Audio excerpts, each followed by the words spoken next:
Bonjour à tous et bienvenue sur cette nouvelle vidéo dans laquelle je vais vous présenter une partie, une partie pardon, que j'ai jouée cet après-midi et dans laquelle je n'ai commis que très peu d'erreurs. Alors c'était simplement dû au fait que mon adversaire a commis une erreur dans l'ouverture et par conséquent après les plans que j'ai eu à jouer étaient relativement simples. Mais j'aimerais vous montrer cette partie parce qu'il y a justement les motifs d'attaque. Et donc, elle fait suite dans la playlist des parties d'attaque et de comment jouer l'attaque aux échecs. Donc, on va voir tout de suite, c'est une ouverture carocane.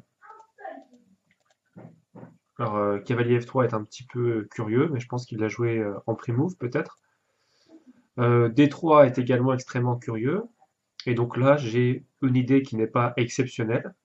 C'est une idée de rentrer en finale avec un D-Rock. Voilà, donc pion prend, dame prend, dame, roi prend. C'est une idée qui est un petit peu litigieuse, puisque si on compare, il a quand même du matériel développé.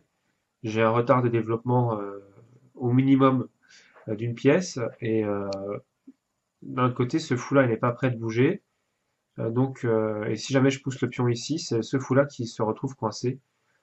Par conséquent, c'est quand même relativement, on va dire, il faut faire attention avant de rentrer dans cette finale. On n'a pas du tout d'avantage avec les noirs, à part le déroc. Donc cavalier F6, et il me joue H3, donc déjà H3 pour empêcher certainement le fou en G4 qui clouerait le cavalier ici en F3 du fait de la position du roi en D1.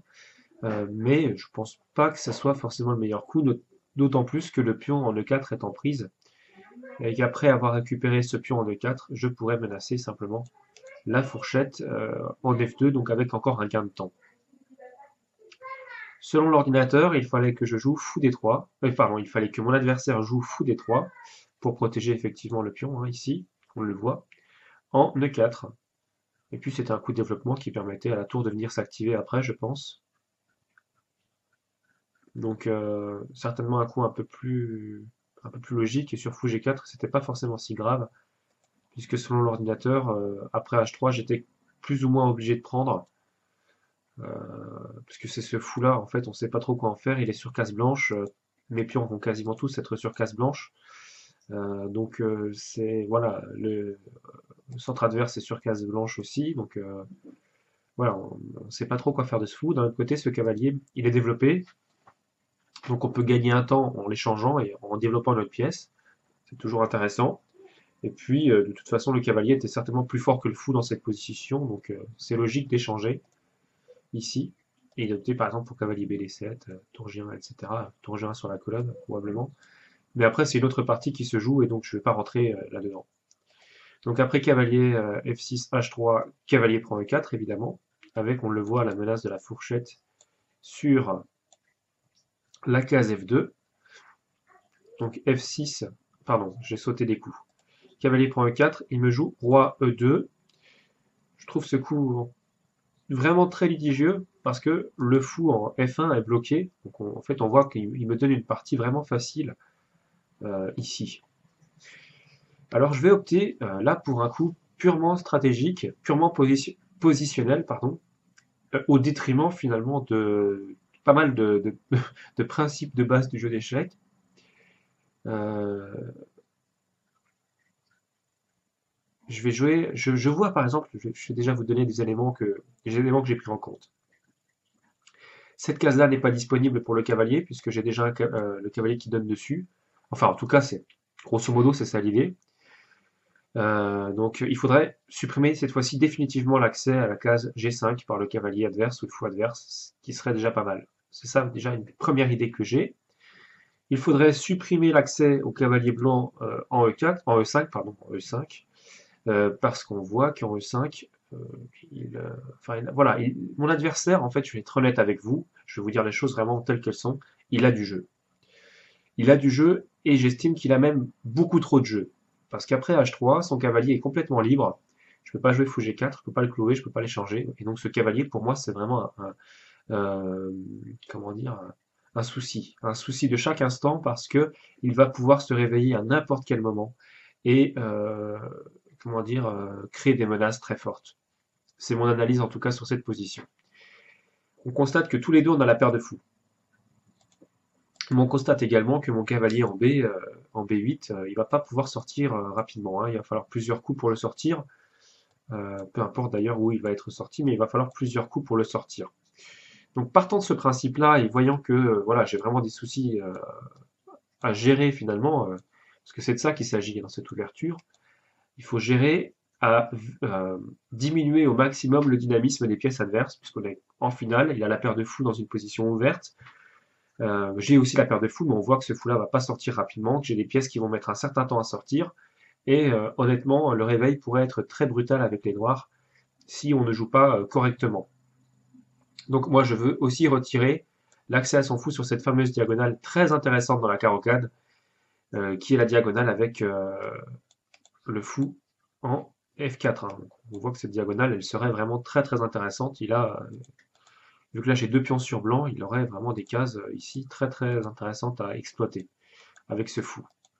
Et d'ailleurs, une fois que le fou est installé en F4, c'est très compliqué, je pense, de retirer tout ce contrôle à ce fou, qui pourra d'ailleurs revenir sur la case H2 si jamais il est attaqué par les pions, etc. Donc voilà, j'ai vraiment un énorme problème, c'est ce fou-là qui va se développer, et c'est ce cavalier-là qui peut aller à peu près n'importe où. Et donc pour moi, là j'ai un souci. Donc j'opte pour un coup qui va supprimer ces cases-là, et à terme cette case-là aussi. Je vois que le fou blanc n'est pas prêt de pouvoir sortir. Il y a le roi qui est situé devant lui et qui le bloque, donc je me dis qu'à la limite pour le fou blanc j'ai un certain temps. Je peux le voir venir, on va dire. Alors que les deux pièces, à la fois le fou en C1 et le cavalier en F3, elles peuvent bouger très rapidement et je peux être, voilà, je peux avoir vraiment des problèmes dans certaines variantes à cause de ça. Donc j'opte pour un coup très curieux qui est le coup F6.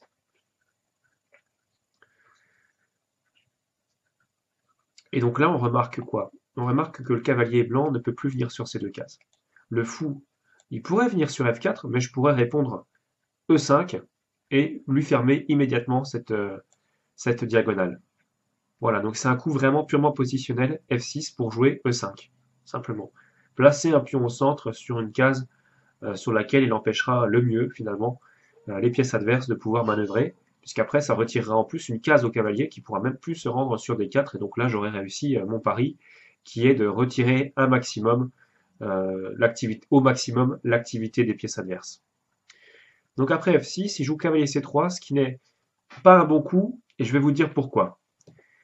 Cavalier C3 me permet d'échanger la pièce. Le cavalier en E4, depuis que j'ai joué F6, je ne sais plus trop quoi en faire. Je pourrais le remettre en D6, mais il bloquerait mon fou.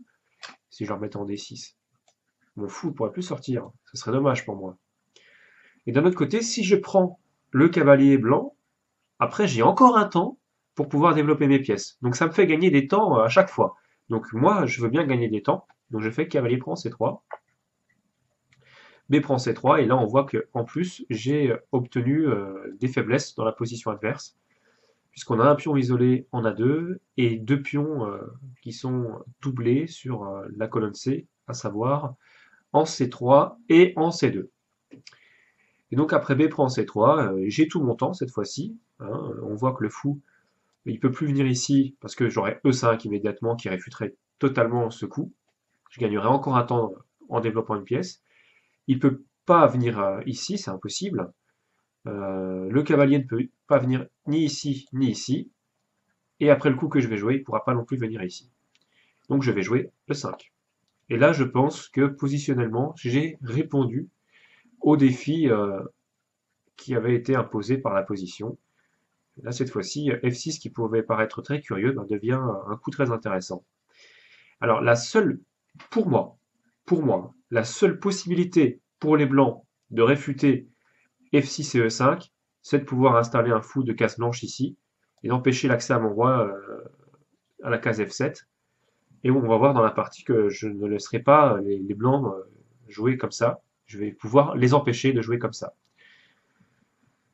Donc, voyant que son fou ne peut pas se développer sur ces cases, mon adversaire va choisir de le développer logiquement sur la case E3, la seule case finalement, parce qu'il y aurait la case D2, mais ça serait pas une bonne case, il n'aurait aucun contrôle dessus. Donc il va jouer fou E3, mon adversaire, et là j'ai d'ores et déjà une position gagnante, hein. Et donc je veux retirer à tout prix cette diagonale au blanc, et donc j'opte pour le coup fou E6. Alors là, cette fois-ci, positionnellement, vraiment, j'ai une position parfaite, hein. J'ai un pion de plus qui m'a donné dans l'ouverture, des faiblesses statiques adverses que je vais pouvoir exploiter assez facilement, et j'ai les fous qui tapent, qui vont pouvoir vraiment dominer le jeu au centre. Donc pour moi, j'ai réussi mon pari euh, de supprimer l'activité des pièces adverses, et maintenant je vais pouvoir passer à la deuxième étape, activer mes pièces dans des bonnes conditions, et utiliser les bons plans, en essayant au maximum, encore une fois, de gagner des temps. Donc mon adversaire joue tour D1, qui prend la colonne, hein, c'est pas forcément un mauvais coup. L'ordinateur donnait plutôt cavalier D2, alors un coup qui redéplaçait une pièce existante, mais avec l'idée, vous allez voir par exemple sur cavalier D7 de jouer F3, de retirer, pareil, avec la même idée, mais du côté des blancs cette fois-ci, de retirer l'activité de mes pièces à moi. Mais j'ai toujours des coups comme fou C5, etc. J'ai quand même une très belle activité, même dans cette variante-là. Donc on va revenir à la partie. Dans la partie, c'est tour D1 qui a été joué. Cavalier D7, hein, donc je bloque immédiatement la colonne à la tour, donc pour me permettre de faire grand roc, ou en tout cas de menacer de le faire. Sur grand roc, effectivement, fou prend A7, est-ce que c'est vraiment une menace? Il y a B6. Il faut faire attention parce qu'après roi B7, il pourrait y avoir fou prend. Pardon. Après B6, ouais, non, ça tient en fait. Je pense quand même qu'il faut faire attention à des venues de fou ici, hein. C'est un classique, hein. Quand un fou a pris là, le fou peut venir ici avec la colonne verte, il peut même y avoir des menaces de mat, il faut faire attention à ça. Mais là, en l'occurrence, j'ai rien vu. Et mon adversaire va jouer un coup, je sais pas, est-ce qu'on peut dire qu'il est bon ou pas? En tout cas, ça va me donner une cible. Après cavalier D7, il va jouer G4 pour certainement déplacer le fou ici et avoir une espèce de diagonale de compensation. Et peut-être pouvoir après, à terme, fragiliser mes pions en poussant ici et voilà, en activant à peu près comme il peut ces pièces et en créant des menaces. Mais je trouve que G4, malheureusement, encore une fois, ne correspond pas du tout à la position, hein. Pour moi, c'est pas du tout le meilleur coup. Et là, je vais me permettre de gagner un temps, vous allez voir. Je vais faire fou prend A2. Donc je gagne un deuxième pion. Alors je ne le fais pas tant pour le pion que pour la colonne qui s'ouvre et mon pion passé. Mon idée, c'est vraiment ce pion passé. On voit qu'il peut être soutenu rapidement. J'ai la paire de fous qui va donner dessus. Donc pour moi, vraiment, là, le pion A, c'est clairement le pion qui va donner raison au noir dans cette partie. Donc je fais fou prend tout simplement. Ici, mon adversaire va jouer fou G2 et mon plan est très très simple. Je joue A5 avec l'idée, malgré le fait que mon adversaire ait doublé ses tours sur la colonne, sur la première rangée, je vais quand même jouer A5 parce que vous allez voir que en fait j'ai une variante très intéressante. Donc sur A5, tour A1, avec une pression quand même assez forte sur le pion A5, mais j'ai le coup fou C4, échec intermédiaire, je gagne encore un temps. Vous voyez que c'est vraiment, je ne joue que comme ça, en gagnant des temps. Cette partie-là, je peux me permettre de jouer que comme ça. Roi D2 est joué, et A4. Et d'ores et déjà, j'ai une position extrêmement embêtante pour les blancs, pardon, parce que une fois poussé, mon pion sera soutenu par mon fou, et ça paraît très compliqué pour lui de venir attaquer avec son fou ce pion, hein. Il faudrait qu'il puisse doubler les tours et qu'il puisse jouer le fou ici, mais ça ne sera pas possible parce que j'ai mon fou qui donne ici, et ces deux cases-là ne sont pas accessibles donc pour pouvoir doubler. Donc tour B, tour HB1, pardon. Donc la menace elle est claire. Prendre le pion en B7.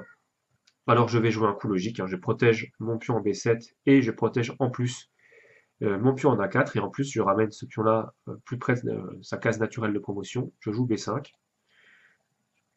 Voilà, avec, je pense, un avantage vraiment déterminant ici. Et mon adversaire, là, va jouer un coup intéressant. Un coup qui est intéressant. Il va jouer cavalier H4, avec la possibilité pour lui de s'emparer de cet avant-poste. Le coup cavalier H4 peut paraître un coup comme ça, un peu anodin, on voit pas trop. Mais le problème, c'est que il y a des possibilités de réactiver les pièces assez rapidement avec ce coup. Et par conséquent, je pense que c'était pas un mauvais coup. Je pense que c'était un coup qui était vraiment intéressant. D'autant plus que le fou maintenant menace le pion en C6, hein. Et donc il y a quand même clairement une question qui est posée au noir ici. Je pense que c'est vraiment un coup très intéressant. Ne serait-ce que parce qu'il pose pas mal de questions à l'adversaire. Et je pense que là, avec deux pions de moins, il est vraiment temps de le faire. Donc là, je vais répondre par tour C8. Alors il n'y a plus la diagonale sur la tour. Et le pion est protégé. Voilà, tout simplement. Donc ma base est protégée par ma tour. Donc je pense que là, cette fois-ci, c'est vraiment bon. J'ai vraiment une position, encore une fois, je le répète, très très intéressante. Alors, fou, pardon, cavalier F5, donc il prend l'avant-poste logique, hein, ici sur cette case F5. Alors je peux jouer G6 pour le chasser, c'est vrai, je peux le jouer. Il n'y a pas de fourchette qui traîne, il y a rien, je n'ai rien vu euh, de très bon pour lui, si ce n'est qu'il a une défense. Enfin, j'estime en tout cas qu'il a un coup qui peut faire durer la partie très très très longtemps. Enfin, c'est une analyse sur une partie de 20 minutes, hein, donc c'est pas non plus, j'ai pas pu tout calculer, mais j'estimais qu'après cavalier G3, la partie était relativement difficile à gagner parce que cavalier G3 empêche quasiment définitivement la poussée H5. Si je joue par exemple G6, il peut jouer fou F3, etc. Et ça paraît compliqué après de venir percer sur la colonne H avec mes tours. Il va falloir plusieurs temps pour activer mes pièces et puis relier mes tours et les doubler peut-être sur la colonne D. Donc clairement, après G6, j'avais quand même une petite appréhension avec cavalier G3 qui pour moi solutionnait pas mal de problèmes avec les blancs, surtout que le cavalier après peut revenir ici, par exemple, exercer des menaces. Pas tout de suite, mais à terme, il y a aussi des poussées qui peuvent avoir lieu ici, ou ici, etc. Et même peut-être ici. Donc vraiment, je suis pas serein. Après cavalier G3, pour moi, c'est le coup qu'il faut pas laisser jouer à l'adversaire. En tout cas, pas dans ces conditions. Donc je vais opter pour un coup. Honnêtement, pour un humain, je pense qu'il est douteux. Pour un humain, je pense qu'il est douteux.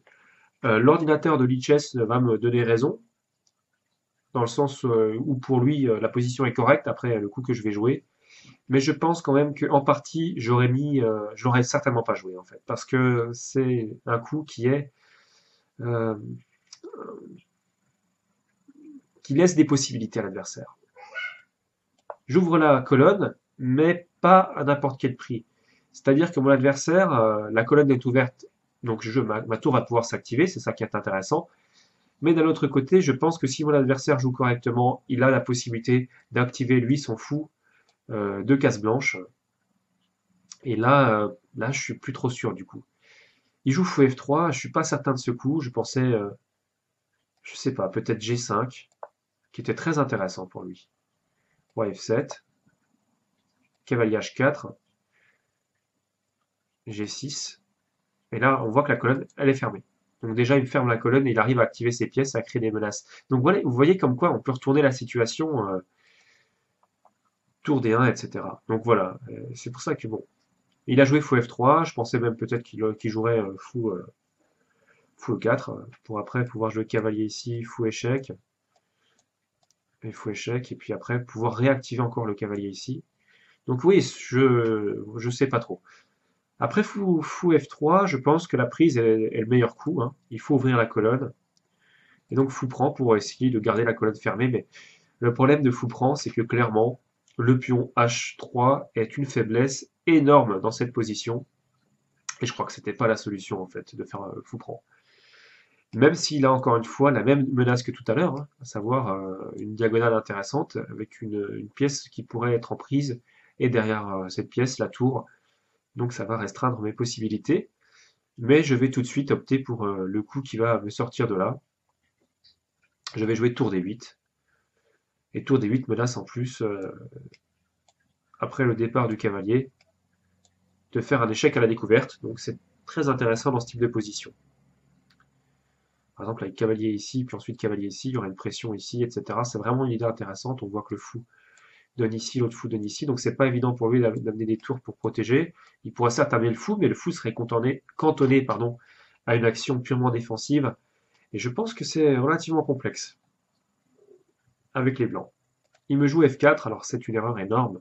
Positionnellement, c'est une erreur énorme. Je vais vous expliquer pourquoi.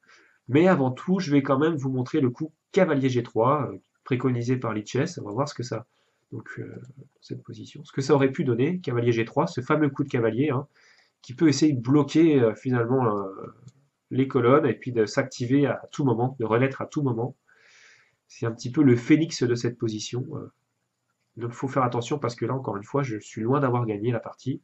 S'il parvient à conserver la colonne fermée et à consolider ce pion en H3 qui est clairement un blocage pour ma tour, qui ne peut pas s'activer comme elle le voudrait.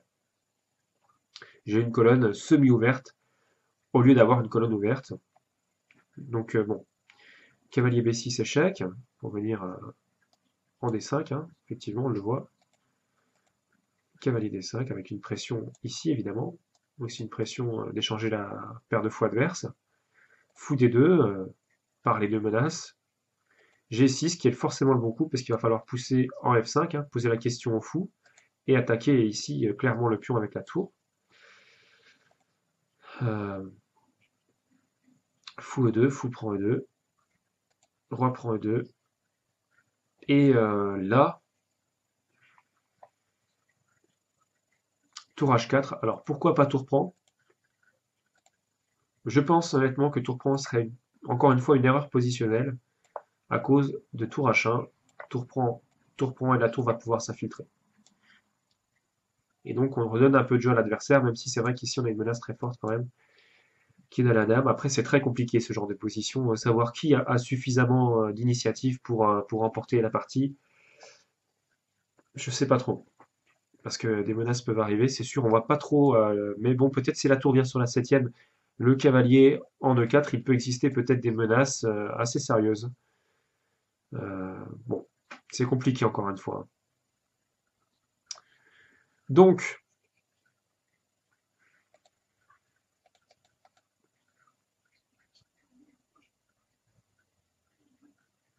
tour H4, pourquoi tour H4 plutôt que ce coup-là, tour prend H3, tour H4, déjà parce que sur la poussée C4, il y aurait tour prend, hein, et donc on pourrait pas casser cette très belle chaîne de pions ici, qui pourra à terme pousser, et c'est cette chaîne de pions qui va faire que la partie sera gagnée ou non.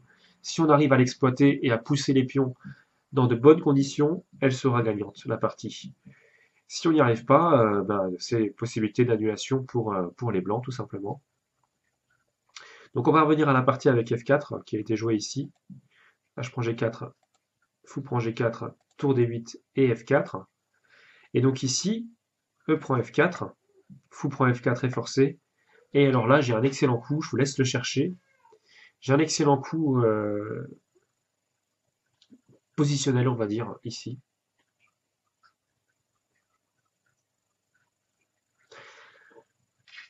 Donc on voit tout de suite que il y a encore la découverte qui est possible. Ce fou-là n'a toujours pas bougé, il n'est toujours pas sorti. Et il pourrait sortir ici, par exemple, et retirer toutes les cases, comment dire, pas retirer, mais contrôler toutes les cases, en tout cas, sur lesquelles ce fameux cavalier blanc peut jouer. Donc c'est une idée intéressante. Ça, c'est une idée intéressante. Mais franchement, il y a bien mieux dans cette position, parce que dans cette position, je peux échanger la paire de fous adverse et activer ma tour sur la colonne H. Et donc là, honnêtement, c'est gagné. C'est gagné après ça. Et ce coup, c'est cavalier E5 échec, hein, échec sur le roi adverse, mais aussi une attaque très forte sur G4. Mon adversaire joue roi C1 et c'est l'erreur ultime, je pense. Il fallait jouer roi E1, évidemment. Et vous allez comprendre pourquoi. Donc déjà, je vous montre la suite sur roi E1, cavalier prend pion, ou cavalier prend ici intermédiaire. Bon, c'est vrai que la position, je vous avoue, est très très compliquée, hein. C'est sûr que c'est perdu aussi, c'est évident. Donc bon. Mais quoi qu'il en soit, si on prend pas ici, si on fait pion-prend, euh, une possibilité. Ah, ce serait peut-être aussi. Il y a peut-être ça qui. Oh oui, il y a ça qui est très très méchant. Certainement. Mais bon, quoi qu'il en soit, ce que je voulais dire, c'est qu'il fallait pas craindre tour échec, puisque les deux tours se protégeaient l'une l'autre, en fait. Donc il n'y avait pas de problème de ce côté-là. Alors, quoi qu'il en soit, c'est roi C1 qui a été joué dans cette position. Hein, donc je vous remonte la position. Roi C1. Cavalier prend, pion prend. Et là, je vous annonce tout de suite qu'après pion prend, j'ai mat en 8 coups. Et donc je vais jouer quasiment tous les meilleurs coups ici. Quasiment, juste à la fin, je vais rater le mat en un coup et je vais opter pour le mat en 2 ou 3. Donc, mais bon, sinon c'était mat en 8 coups. Donc je vous laisse chercher le plan de gain. Pour vous, comment est-ce qu'on gagne? Alors je vais vous mettre des flèches qui vont permettre de vous aider.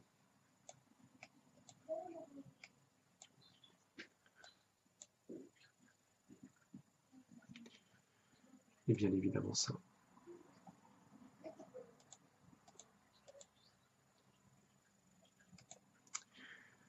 Alors comment est-ce qu'on fait?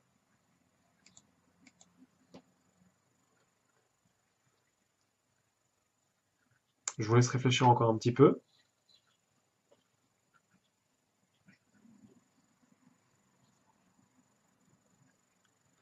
Voilà, je pense que vous avez trouvé le bon coup. C'est effectivement de jouer tour H1 échec. Roi B2. Donc là, cette fois-ci, on va regarder calmement les cases qui sont prises par les pièces noires. Donc on voit qu'en fait, le roi n'a plus aucune case sur laquelle se rendre. Il est complètement confiné. Et on a un échec possible, on a deux échecs possibles, mais un seul qui est intéressant. Et c'est la poussée à 3. Donc tour prend forcé. Et maintenant, comment est-ce qu'on joue? Est-ce qu'on prend cette tour-là ou est-ce qu'on prend cette tour-là?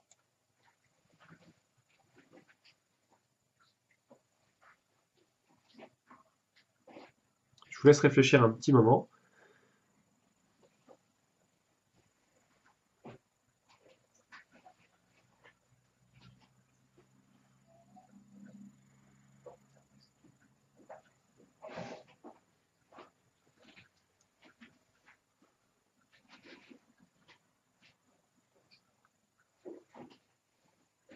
Bon alors, en fait, il faut prendre d'abord cette tour-là. Pourquoi? Parce qu'on va pas se contenter de gagner une tour, on va mater. Et c'est plus facile de mater, enfin je dis ça, mais en fait, je pense que je vais y regarder, mais je pense que ça matait aussi dans l'autre variante. Quoi qu'il en soit, après ce coup, roi A1 a été joué. Donc on va déjà voir la variante avec roi A1, et on verra après. Et donc là, je rate le mat évident, tour prend, roi prend, tour échec, fou ici, tour ici, et je joue un coup qui est bon à peu près équivalent, hein. Franchement ça change pas grand chose. Je joue tour ici, donc avec la même idée, c'est que soit il prend et je mate tout de suite, après fou ici. Regardez, si voilà. Ou soit il tient encore un petit peu, et c'est là qu'est mon erreur, parce qu'il peut tenir encore un peu, comme il l'a fait dans la partie en jouant cavalier prend G7, roi F7, et cavalier F5, et après tour prend mat, tout simplement. C'est ce qui s'est joué dans la partie. Mais on va voir autre chose. Que se serait-il passé si sur fou prend A3, il avait pris avec le roi? Comment est-ce qu'on gagne maintenant avec les noirs? À votre avis? Je vous laisse chercher un petit peu.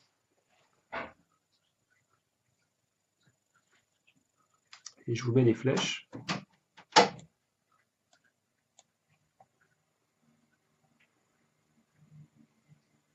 Voilà. Je pense que vous avez compris le truc.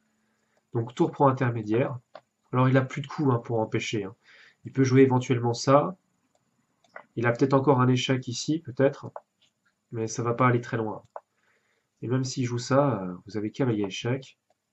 Voilà, il peut pas empêcher le mat en tout cas. Voilà, donc c'était ça. Bon, j'espère que cette vidéo vous a plu. En tout cas, moi, je suis là pour vous épauler. J'espère que cette partie, les idées d'attaque de cette partie vous ont plu. J'ai trouvé que c'était intéressant parce que c'est une partie qui se termine rapidement, mais une partie dans laquelle les dames sont échangées très rapidement aussi. Donc voilà, comment gagner sans les dames, c'est un thème intéressant. Donc là, bon, c'est quand même deux pièces lourdes hein, qui décident. On va dire que c'est les pièces lourdes qui décident vraiment du mat en tout cas. Mais c'est quand même intéressant d'avoir toujours des parties qui gagnent avec la dame et sans la dame pour voir aussi d'autres techniques, comme on a vu ici. Donc on va revenir juste un tout petit peu sur les points forts. Donc effectivement, il me donne un pion trop rapidement. Euh, et là, donc là, le coup purement humain, et vous, je pense que vous comprenez à quel point c'est très intéressant, à quel point c'est intéressant, pardon, pour un humain de jouer F6 dans cette position, même si ça peut paraître stupide. Je dis pas que c'est le meilleur coup, mais pour moi, les idées positionnelles qui en découlent sont très bonnes. Alors, vous voyez, dans la partie, j'ai eu peur, par exemple, d'un coup comme roi E3 qui pourrait activer fou en, en C4. Alors, je ne sais pas si c'est possible de jouer roi E3. Dans la partie, honnêtement, j'ai pas vu en quoi c'était si bon de jouer roi E3, puisque de toute façon, je bénéficiais de la possibilité de jouer cavalier D6, qui certes obstruait finalement la sortie de mon fou, mais compensait finalement du fait que le roi en E3 est très exposé, et donc je pourrais gagner un temps rapidement en jouant un coup de cavalier, puis en sortant mon fou en C5 sur échec par exemple, ça aurait été possible.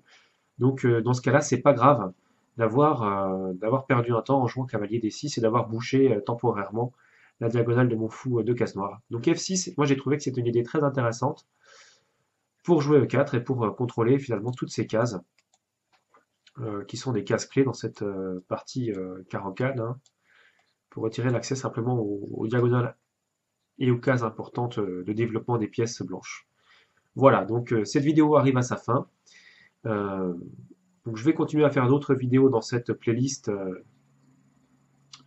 qui est censée vous apprendre à attaquer, hein, qui est avec des exemples concrets d'attaque dans des parties d'échecs avec des gains plus ou moins rapides, mais en tout cas la plupart du temps en dessous de 40 coups.